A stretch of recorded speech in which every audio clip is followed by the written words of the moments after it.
اخوتي اخوكم عدنان ان شاء الله. لا الله راد خلانا طيبين. يابا انا اسف على الانقطاع بس مشغولين والجو بارد والحمد لله وشكر. اذا الله راد خلانا طيبين شويه غيرنا بالديزاين مال الابراجيلين. تعبت كلش وما حد يساعدني بس اني فالخانات كلش يراد لهم خلق. تعال بدل المي وبدل ونظفهم واكل.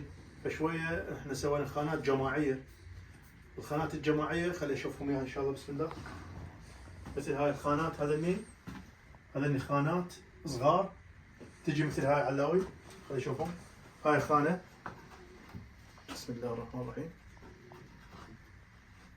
هاي صبغناها تنفتح هيجي بعد تنظيف مالتها ايش قد سهل. تنفتح الخانه شوي تنفتح. هاي تكرمون مثلا وسخ الخانه تنكتوها وهاي الطاسه مالتها تخليها تبقى هاي دائما نظيفه. هاي سوينا هاي الديزاين خانات جماعيه ان شاء الله اذا الله راد. الطير شو يسوي الطير؟ الطير يصعد هنا. الطير يصعد هنا يوقف على المحطات مالته ويطب هنا يبيض يفقس اي شيء كان خليه يسوي. والمهم من يريد لان يعني خانه صغيره بس مال طير واحد ينزل الطير يزوبل هنا جوا بالقاع. يزوبل هنا جوا بالقاع ياكل ويكمل خلص اكله صعد هنا على المحطات راح زق بناته. قبل كانت عندي خانات لا نفس الخانه اعطيها مي واكل فشويه تعب.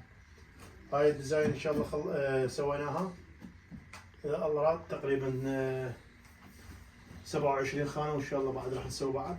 وهذني خانات مال تزاوج. عندنا هاي خانتين كبار. خانتين كبار هذني مال تزاوج. ايش يعني؟ هذني خلي اشوفكم اياها على بسم الله. نفس الشيء.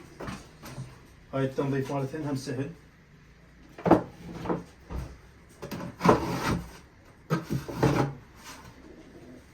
تكرمون تذبون الوساخه مالتهن من يصيرون وسخات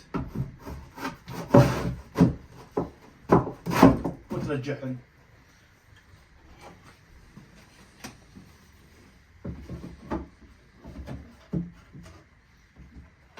مثلا عندك زوج عزيزات وزوج طيور حلوات تفتح هاي بقى حسب صبغتها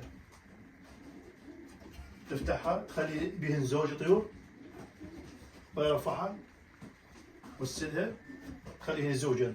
ورا ما يزوجن تجي تخليهن تشمرهن هنا هن يختار الخانة هاي. عندنا هاي الخانة الكبيرة مال التزاوج وهاي الخانة الكبيرة مال التزاوج وهذني الخانات شنو مال زق. وعندنا خانات هذني يدويات انا سويتهن. هذني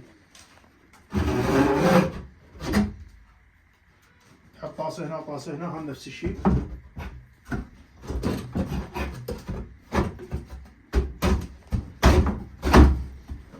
تنظيفها هم سهل. تطلع الخانه تنظفها وترجعها.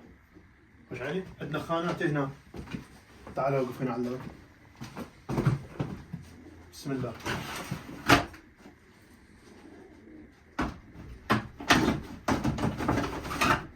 هذول تقريبا 15 3 6 12 15 خانه هم سويناها. تقريبا 44 خانه ان شاء الله اذا الله راد خلينا طيبين هنا.